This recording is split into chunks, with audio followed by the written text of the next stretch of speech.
మనిషి యొక్క గొప్పతనం నమ్మడం నమ్మించడంలో ఉండదు, నమ్మకం నిలబెట్టుకోవడంలో మాత్రమే ఉంటుంది. అవును కదా? కొంతమంది మంచి వ్యక్తుల్ని ఇంతగా ఉపయోగించుకుంటారు కదా, వాళ్ళ వలన అత్యాశకు పోయి ఉపయోగించుకోవడం వల్ల వాళ్ళలోని మంచితనం అన్నది పోతుంది. నలుగురికి సహాయపడే వ్యక్తులతోటి ఆటలాడకండి.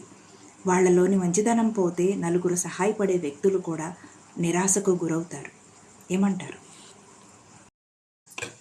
నువ్వు ఇష్టపడే వాళ్ళు నిన్ను పట్టించుకోకపోతే నువ్వు ఎంత బాధపడతావో, నిన్ను ఇష్టపడేవాళ్ళు నువ్వు పట్టించుకోకపోయినా అంతే బాధపడతారు. తెలుసుకో. ప్రపంచంలో అత్యంత సంతోషకరమైన వ్యక్తులందరూ ఇచ్చేవాళ్లే, తీసుకునేవాళ్ళు కాదు.